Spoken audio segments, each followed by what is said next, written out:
Hello everyone, good morning. एक बार फिर से आप सभी का क्रेजी जीके ट्रिक के डेली करंट अफेयर की सीरीज में स्वागत है। आज के सेशन में हम 25 अप्रैल के सभी करंट अफेयर को यहां पर डिटेल में डिस्कस कर लेते हैं। एक एक फैक्ट, एक एक क्वेश्चन को आराम से सुनिएगा। इसके अलावा काफी स्टूडेंट के मैंने कमेंट देखे जहां पर शायद कैमरे के फोकस को लेकर कुछ इशू था, तो वो आपका रिजॉल्व कर दिया गया है। आई होप आपको अब जो वीडियो दिखाई देंगे वो काफी क्लीन दिखाई देंगे, बहुत ही अच्छे से आपको पूरा वीडियो यहां पर समझ में आएगा। फिर भी कोई प्रॉब्लम हो तो आप कमेंट करिएगा। सबसे पहला क्वेश्चन देखते हैं आज के करंट अफेयर का। भारत ने पहलगाम टेररिस्ट अटैक के बाद सिंधु जल संधि को रद्द कर दिया है। सिंधु जल समझौता इंडिया और पाकिस्तान के मध्य में किस वर्ष किया गया था? तो देखिए, आपको पता है जम्मू कश्मीर में पहलगाम टेररिस्ट अटैक हुआ था 22 अप्रैल को। उसके बाद डिप्लोमेटिक तरीके से भारत ने काफी सारे एक्शन लिए हैं पाकिस्तान के खिलाफ, जिसमें सबसे इंपॉर्टेंट है कि हमने जो इंडस वाटर ट्रीटी है उस समझौते को रद्द कर दिया है। इंडिया और पाकिस्तान के मध्य में 1960 में भारत की जो सिंधु नदी है, सिंधु नदी के पानी को लेकर, उसकी सहायक नदियों के पानी को लेकर सिंधु जल समझौता हुआ था 1960 में। 5 बड़े एक्शन हमने पाकिस्तान के खिलाफ लिए हैं। डिप्लोमेटिक तरीके से हमने पाकिस्तान का बोल सकते हैं कि हुक्का पानी भी यहां पर बंद करने की कोशिश की है, क्योंकि पाकिस्तान की जो 90% एग्रीकल्चर है ना, वो सिंधु और उसकी जो सहायक नदियां हैं उसके पानी पर टिकी हुई है। और अभी हमने इस समझौते को रद्द कर दिया है 5 एक्शन में। इंडस वाटर ट्रीटी सबसे इंपॉर्टेंट हो जाता है, जहां पर हमने 1960 के समझौते को रद्द किया। इसके अलावा अटारी वाघा बॉर्डर, जो कि इंडिया और पाकिस्तान की बॉर्डर है, जहां पर कैजुअली जितना भी ट्रेड होता है इंडिया और पाकिस्तान के मध्य में, वो यहीं से होता है। जैसे for example dry fruit Pakistan से हम मंगवाएंगे तो क्या देते ही हैं हम उसे अधिकतर चीजें, और इसके अलावा जो भी छोटा मोटा ट्रेड होता था वो भी यहां पर बंद किया गया है। रिट्रीट सेरेमनी होती थी उसको बंद किया गया, और ऑल ओवर पूरे बॉर्डर को यहां पर सील किया गया है। सबसे बड़ा स्टेप है हमारा। इसके अलावा सार्क वीजा एक्सेम्पशन स्कीम जो थी उसको भी हमने रद्द कर दिया है। इस स्कीम के तहत क्या होता था कि पाकिस्तान के कुछ इंपॉर्टेंट लोग होते थे वहां के, जो बड़े पदों पर हैं, उनको वीजा फ्री इंडिया में एंट्री दी जाती थी। फॉर एग्जांपल क्रिकेटर्स हो गए, है ना, जो हाई कोर्ट जज हो गए, सुप्रीम कोर्ट के जज हो गए पाकिस्तान के जो डिप्लोमेट्स हो गए बड़े लेवल पर, उनको यहां पर वीजा फ्री इंडिया की यात्रा की परमिशन दी जाती थी। इसको बंद किया गया। नई दिल्ली में जो पाकिस्तान एम्बेसी है उसको बंद किया गया है, और जितने भी डिप्लोमेट्स इंडिया में हैं पाकिस्तान के, उनको भारत छोड़ने का आदेश दिया गया है। और जितने भी पाकिस्तानी सिटीजन इंडिया में, उनको भी कहा गया है कि 48 आवर में आप इंडिया को छोड़ दीजिए। इसके अलावा इस्लामाबाद में जो इंडियन हाई कमीशन है, वहां से जो हमारे डिप्लोमेट्स हैं उनके स्टाफ में भी कटौती की गई है। तो ये 5 बड़े एक्शन अभी हमने पाकिस्तान के खिलाफ लिए हैं। सबसे इंपॉर्टेंट इंडस वाटर ट्रीटी हो जाता है तो हम उसकी बात करेंगे। वैसे आपको ये जो सार्क वीजा एक्सेम्पशन स्कीम है इसके बारे में तो पता चल ही गया कि ये स्कीम क्या थी जिसे रद्द किया गया है। इसके अलावा इंडस वाटर ट्रीटी की हम बात कर लेते हैं डिटेल में। 1960 में इंडिया और पाकिस्तान के मध्य में सिंधु और उसकी सहायक नदियों को लेकर, पानी के समझौते को लेकर यह ट्रीटी हुई थी। 6 नदियां देखने को मिलती है जिनको 2 पार्ट में डिवाइड किया गया था, 6 मेजर नदियों को। एक कहलाई वेस्टर्न रिवर और एक कहलाई ईस्टर्न रिवर। अब होता यह है कि ईस्टर्न रिवर पर इंडिया को कंट्रोल मिलता है इंडस वाटर ट्रीटी के तहत। रावी, ब्यास और सतलज, ये 3 नदियां हैं जिनके 80% पानी का यूज इंडिया करता है और 20% फिर पाकिस्तान करता है। इसके अलावा जो वेस्टर्न नदियां हैं जैसे सिंधु नदी, झेलम और चिनाब, इसका 80% कंट्रोल पाकिस्तान के पास है। केवल 20% कंट्रोल ही, फॉर एग्जांपल हम यहां पर सिंचाई के लिए पानी का यूज कर लेते हैं, कुछ इलेक्ट्रिसिटी प्रोजेक्ट के लिए हम यूज कर लेते हैं, लेकिन अधिकतर चीजों पर हमारा जो कंट्रोल है वो नहीं होता था। लेकिन अब इस ट्रीटी को जब हमने रद्द किया तो अब हम स्वतंत्र हो जाते हैं कि सिंधु, झेलम और चिनाब नदी पर भी हम पानी को रोकेंगे, इसके पानी का यूज करेंगे, और आगे हमको जो भी जल विद्युत परियोजनाएं बनानी होगी हम इस नदियों के पानी पर बनाएंगे। अब इससे पाकिस्तान को नुकसान ये है कि मैंने आपको बताया कि पाकिस्तान का 90% एग्रीकल्चर जो है वो सिंधु और उसकी सहायक नदियां है उसी पर डिपेंड करता है। तो यहां पर पाकिस्तान को आने वाले समय में बहुत ज्यादा प्रॉब्लम होने वाली है, बहुत बड़ा डेंट हमें पाकिस्तान की इकोनॉमी में देखने को मिलेगा। वैसे भी बर्बाद है, पर ठीक है, जितना हम कर पाएंगे उतना तो करेंगे, जवाब देना भी जरूरी है। अगर हम यहाँ पर ट्रीटी, वैसे आपको समझ में आ गई कि 3 नदियों पर इंडिया का कंट्रोल है और 3 नदी पर पाकिस्तान का कंट्रोल होता है। ईस्टर्न रिवर पर इंडिया का कंट्रोल है और वेस्टर्न रिवर पर पाकिस्तान का कंट्रोल है।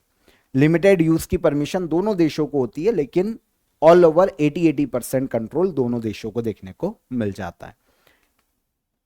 यह समझ में आ गया आपको। ट्रीटी जो सस्पेंड की गई है उसके बाद जो वाटर डेटा है शेयरिंग, वाटर डेटा शेयरिंग है उसको अब बंद किया जाएगा इंडिया के द्वारा। हम शेयर नहीं करेंगे कि कितना पानी हम यूज कर रहे हैं।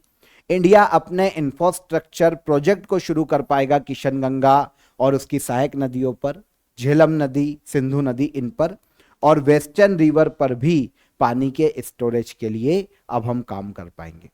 तो अभी के लिए ये रद्द कर दिया गया है, लेकिन ये जो समझौता था ना 1960 में, ये वर्ल्ड बैंक की मध्यस्थता में हुआ था, वो मीडिएटर था।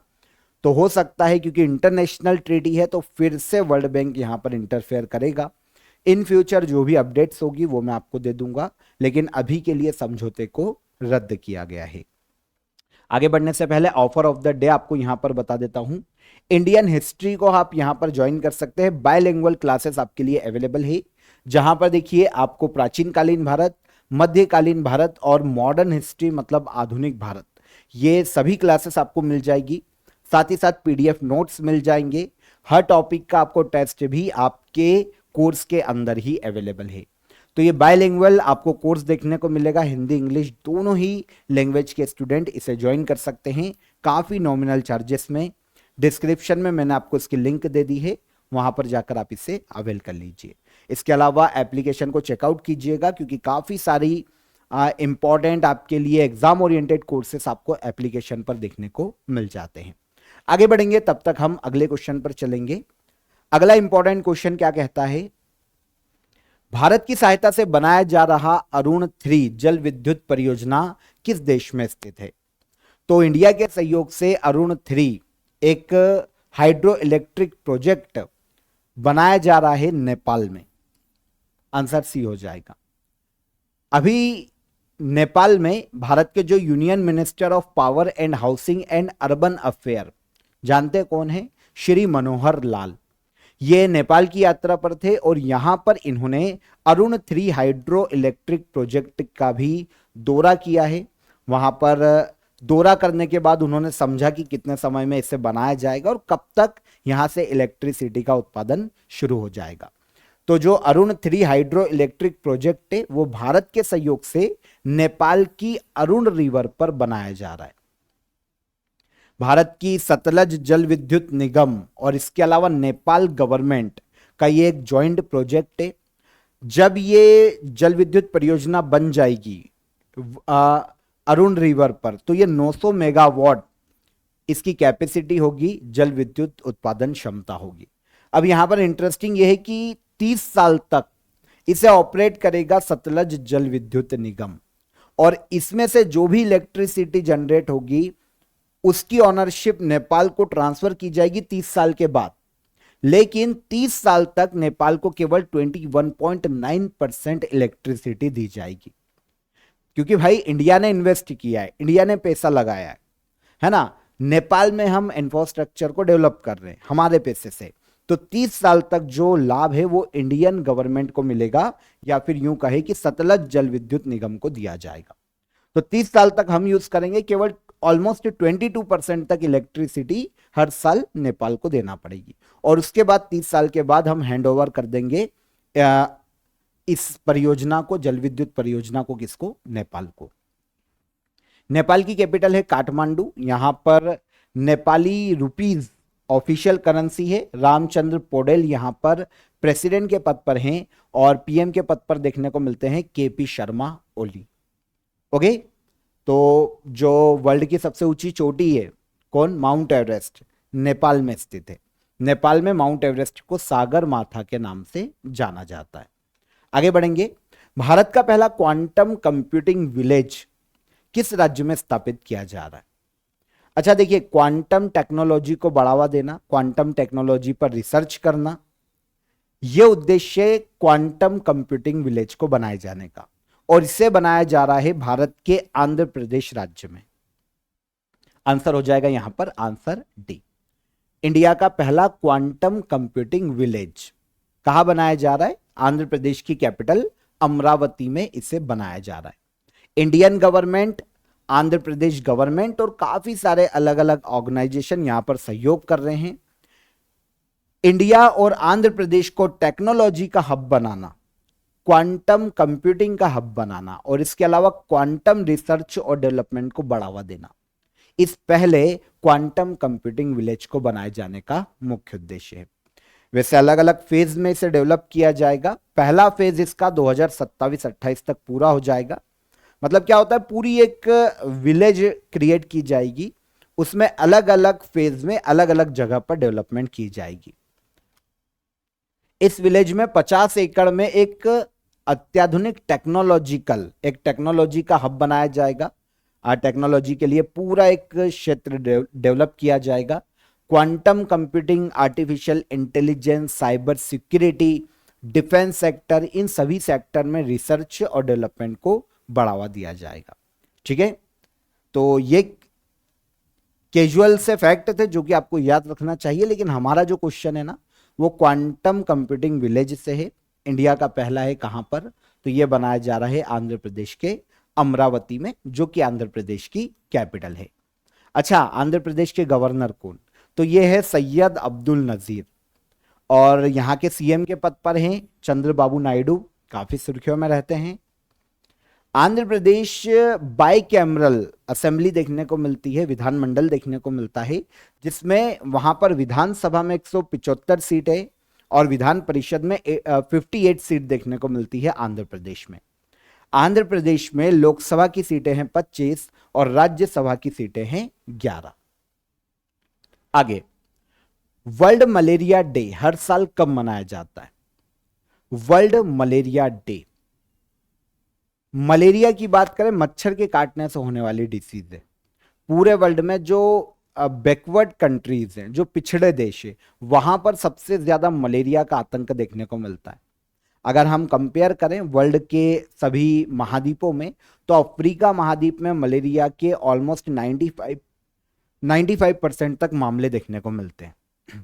95%, ओके, क्योंकि बैकवर्ड है अफ्रीका के अधिकतर देश। अब पूरे वर्ल्ड में मलेरिया डिसीज के प्रति लोगों को अवेयर करना, देशों को अवेयर करना, इसके लिए 25 अप्रैल को मनाया जाता है वर्ल्ड मलेरिया डे। कब? 25 अप्रैल को यह मनाया जाता है। सबसे पहली बार WHO वर्ल्ड हेल्थ ऑर्गेनाइजेशन ने 2007 में 60वें वर्ल्ड हेल्थ असेंबली में इसकी घोषणा की थी। तब से 2007 से यह हर साल मनाया जा रहा है। 2025 की थीम की बात करें तो मलेरिया एंड्स विथ अस, री इन्वेस्ट, री इमेजिन, री इग्नाइट, ये 2025 में वर्ल्ड मलेरिया डे की थीम है। और last year accelerating the fight against malaria for a more equitable world, ये 2 साल की थीम है, 2024 और 2025। तलिस्मान साबरी नामक अब तक का सबसे बड़ी मिलिट्री एक्सरसाइज की मेजबानी किस देश के द्वारा की जा रही है? नाम क्या है? तलिस्मान साबरी एक मिलिट्री एक्सरसाइज है जिसको आयोजित करवाया जा रहा है ऑस्ट्रेलिया के द्वारा। कौन आयोजित करवा रहा है, कौन मेजबानी कर रहा है? तो यह ऑस्ट्रेलिया की जो गवर्नमेंट है, ऑस्ट्रेलिया की जो आर्मी है, वो इसकी मेजबानी कर रही है। और इस साल इसमें पपुआ न्यू गिनी भी इंक्लूड है, जो कि ऑस्ट्रेलिया के उत्तर में एक द्वीपीय देश है। यहां पर भी कुछ दिन इस एक्सरसाइज का आयोजन किया जाएगा। तो तलिस्मान साबरी वर्ल्ड की सबसे बड़ी मिलिट्री एक्सरसाइज है, 11वां एडिशन है। इस साल ऑस्ट्रेलिया में स्पेशली इसका आयोजन किया जाने वाला है। 13 जुलाई को यह शुरू होगा और 4 अगस्त तक यह आयोजित किया जाएगा। इंडिया ने भी यहां पर पार्टिसिपेट करने की घोषणा की है, इंडिया भी शामिल होगा। देखिए क्वाड की जितने भी सदस्य देश है, जैसे India, US, Japan, Australia, quad country है। इसके अलावा काफी सारे अन्य देश है ना जो कि इसमें पार्टिसिपेट करने वाले हैं। तो 15 से ज्यादा ऐसे देश हैं जो कि यहां पर पार्टिसिपेट करेंगे इस मिलिट्री एक्सरसाइज में। उद्देश्य कि सभी सदस्य देशों के मध्य में सैन्य सहयोग को बढ़ावा देना। ओके, तो क्वाड देशों के साथ 15 और देश हैं यहां पर जो पार्टिसिपेट करेंगे तलिस्मान साबरी मिलिट्री एक्सरसाइज में। स्पेशली इसका आयोजन ऑस्ट्रेलिया में किया जाने वाला है। और देखिए शुरुआत इसकी वजह से ऑस्ट्रेलिया और यूएस ने मिलकर की थी। आगे चलकर क्वाड के अन्य सदस्य देश इसमें शामिल हुए और फिर अदर कंट्रीज को भी यहां पर इंक्लूड किया जाना शुरू किया गया।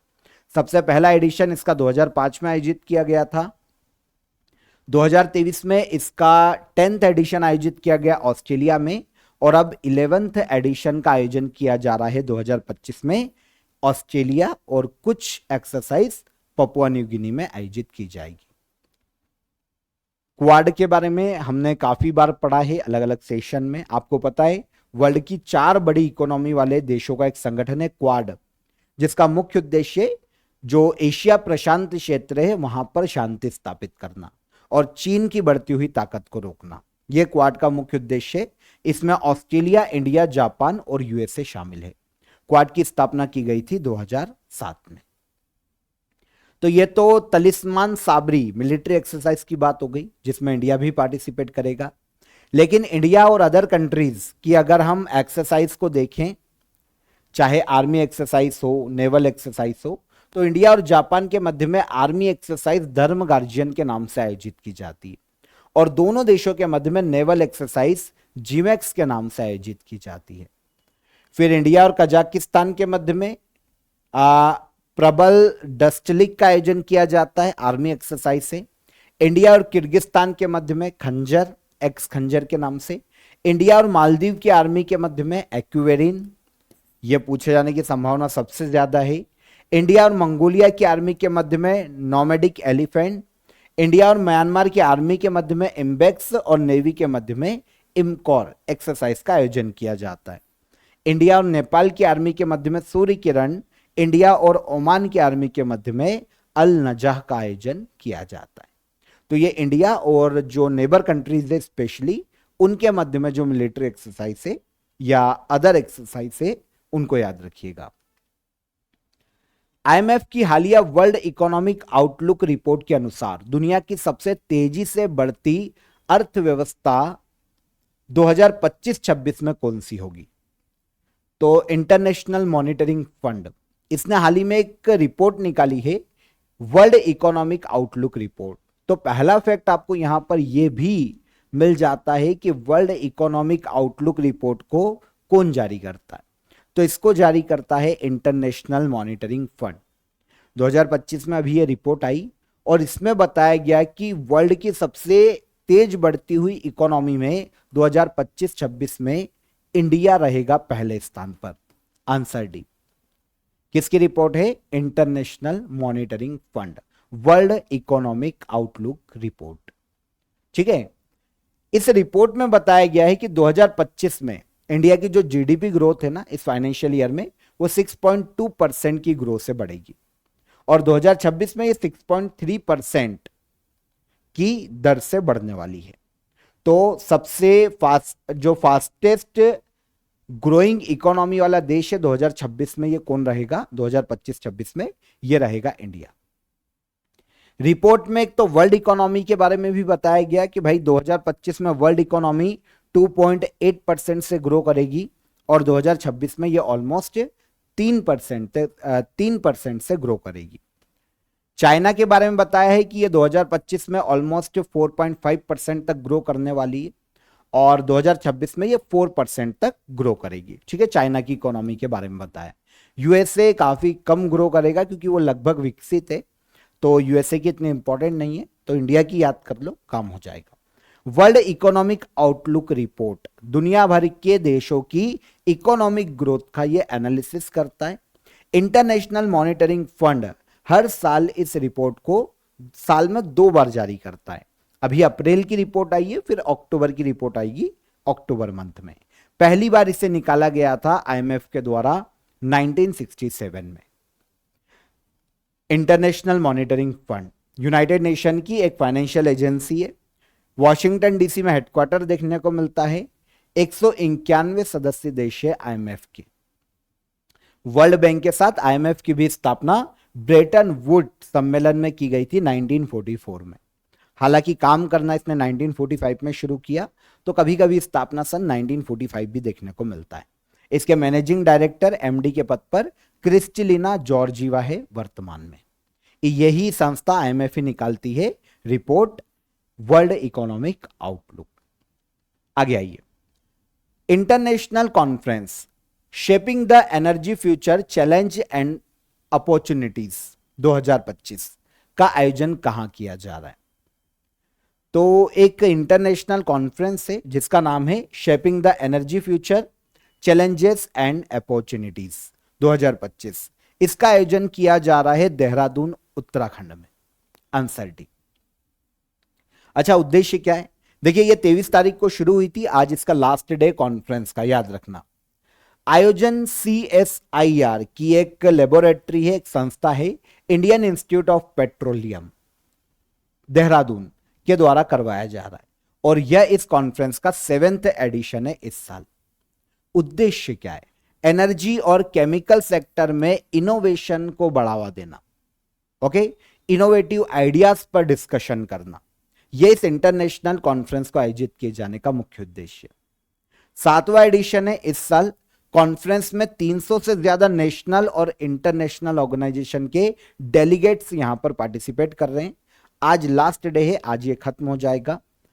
Shaping the energy future challenges and opportunities, जो कि इंटरनेशनल कॉन्फ्रेंस है, 7th एडिशन। ओके, देखिए 2025 की वैसे कॉन्फ्रेंस की थीम आप छोड़ दीजिए, कोई दिक्कत नहीं है।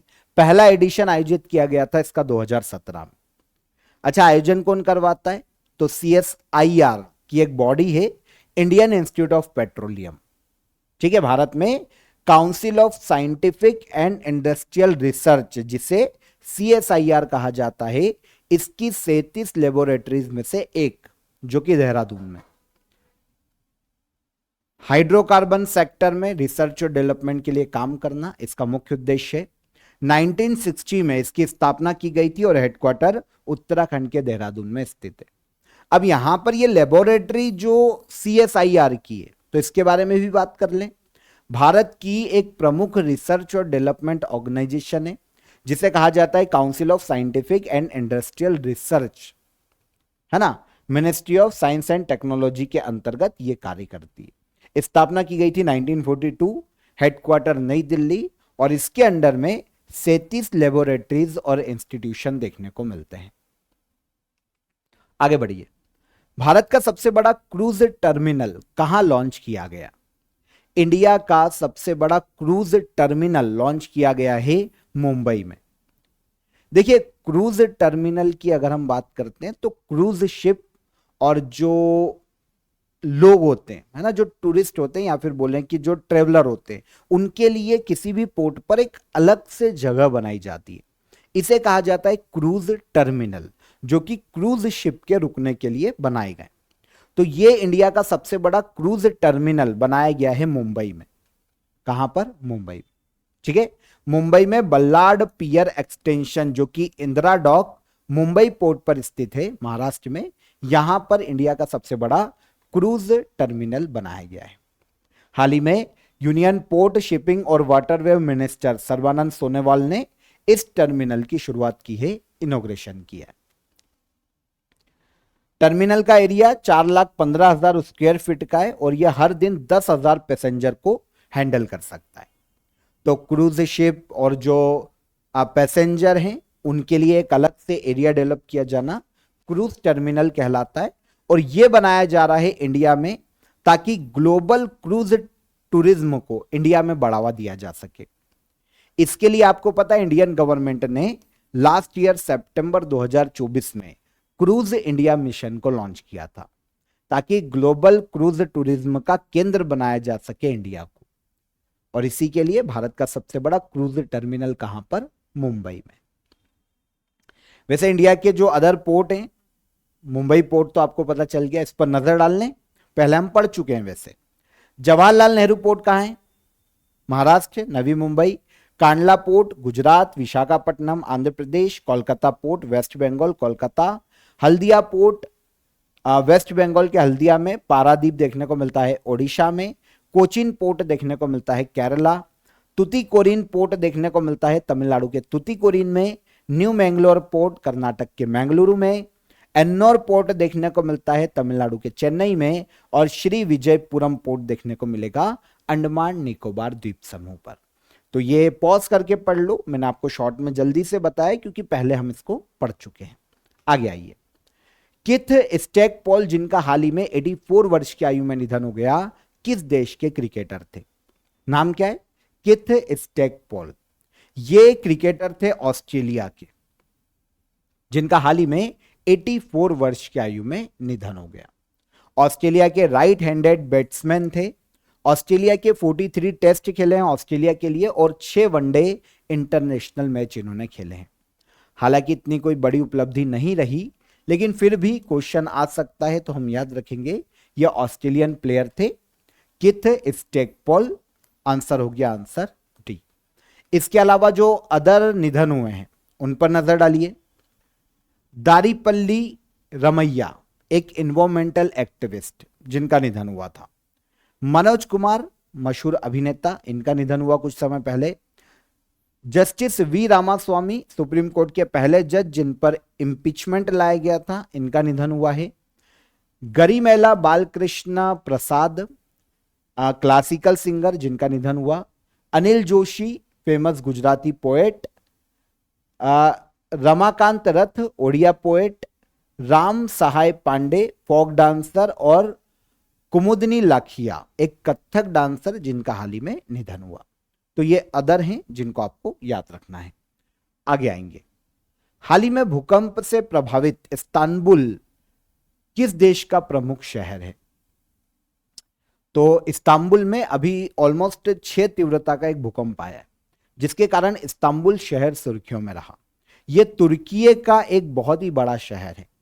अगर कैपिटल अंकारा को छोड़ दे तो उसके बाद तुर्की का सबसे बड़ा शहर है इस्तांबुल, जहां पे हाल ही में एक 6.2 तीव्रता का भूकंप नोट किया गया है।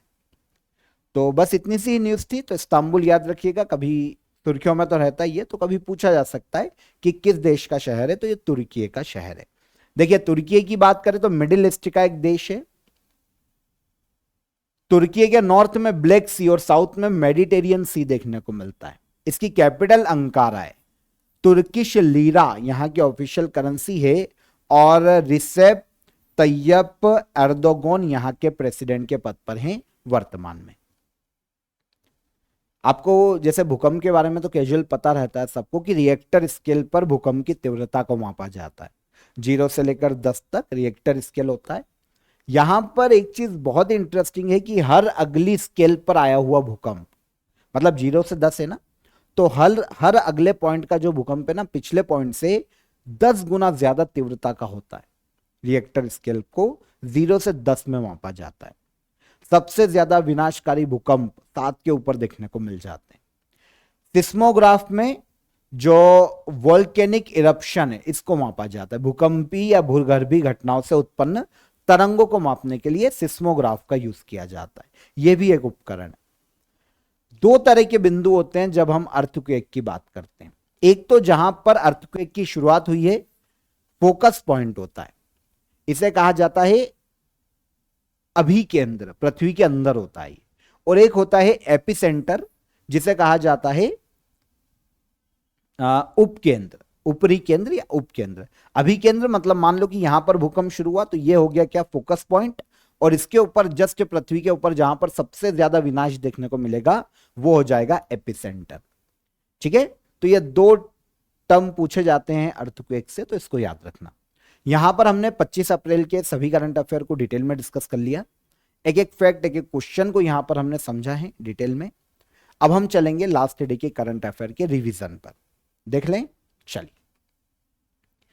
पहला क्वेश्चन हमारा 22 अप्रैल 2025 को हुए पहलगाम आतंकी हमले के बाद आतंकियों की घुसपैठ को रोकने के लिए किस ऑपरेशन की शुरुआत की गई थी? की गई है, तो यह है ऑपरेशन टिक्का, आंसर सी। 24 अप्रैल को राष्ट्रीय पंचायती राज दिवस मनाया जाता है। पंचायती राज का उल्लेख संविधान की किस अनुसूची में है? तो यह देखने को मिलेगा 11th शेड्यूल में। येलो सी, जिसे नॉर्थ सी भी कहा जाता है, किसके बीच में स्थित है? तो येलो सी चाइना और कोरियाई पेनिसुला के मध्य में स्थित है। कल हमने इसका मैप भी देखा था। गरिया पूजा त्योहार किस राज्य में मनाया जाता है? यह मनाया जाता है त्रिपुरा में, गरिया पूजा। फायर सेफ्टी वीक 2025 को कब मनाया जा रहा है? 21 से लेकर 25 अप्रैल तक। हाल ही में कौशल विकास और उद्यमिता मंत्रालय ने एआई करियर्स फॉर विमेन पहल किस संस्था के साथ मिलकर शुरू किया है? तो ये माइक्रोसॉफ्ट के साथ मिलकर शुरू किया गया। हाल ही में आरबीआई ने बैंक खाता स्वतंत्र रूप से संचालित करने के लिए माइनर की मिनिमम एज कितने निर्धारित की है? तो यह निर्धारित की है 10 साल मिनिमम। हाल ही में चर्चा में रहा मिशन अन्वेषण का क्या उद्देश्य है? तो तेल और गैस भंडार की पहचान के लिए भूकंपी सर्वेक्षण को प्रोत्साहित करना। आंसर मिल गया, answer B. Via Vandana Yojana हाल ही में किस राज्य या यूटी में शुरू की गई? तो इसे शुरू किया गया दिल्ली में। हाल ही में चर्चा में रहा लिक्विडिटी कवरेज रेशो क्या है?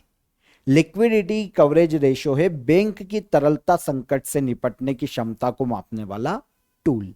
आंसर हो जाएगा आंसर सी। तो ये सारे करंट अफेयर हो गए, कल के रिवाइज हो गए हमारे। क्वेश्चन ऑफ द डे का आंसर देखें। भारत का पहला सूर्य मिशन कौन सा है? तो यह है आदित्य L1, जो कि लॉन्च किया गया था कुछ समय पहले ही। स्वच्छता सर्वेक्षण 2024 में सबसे स्वच्छ शहर कौन बना? तो यह बना है इंदौर। भारत के नए मुख्य निर्वाचन आयुक्त 2025 में कौन नियुक्त किए गए? तो यह है ज्ञानेश कुमार, नए मुख्य निर्वाचन आयुक्त इंडिया के। अब आज के question of the day. Silkyara bend Barkot tunnel किस राज्य में स्थित है? थोड़ा सा अलग सा नाम है, पर ये अभी कुछ समय पहले सुर्खियों में थी, अगर आपको याद हो। तिलकियारा बैंड बारकोड टनल किस राज्य में है? कमेंट कीजिएगा। स्ट्रोम्बोली वोल्केनो किस देश में स्थित है? और इंटरपोल का हेडक्वार्टर कहां पर स्थित है, किस शहर में स्थित है? तो ये तीनों क्वेश्चन के आंसर कमेंट में कीजिए। और इसके अलावा कोई भी आपको हर्डल आता है, कोई भी आपको डाउट है, और कोई भी आपका अगर आपको ऐसा लगता है कि आपको कुछ मैसेज पहुंचाना है, तो आप कमेंट कीजिए। और सेशन कैसा लगा है ये भी बताइएगा। कल फिर मुलाकात करेंगे नेक्स्ट डे के करंट अफेयर में। तब तक अपना ख्याल रखिएगा, और चैनल पर पहली बार आए हैं तो चैनल को सब्सक्राइब जरूर कर लीजिएगा। कल फिर मिलेंगे। जय हिंद, जय भारत।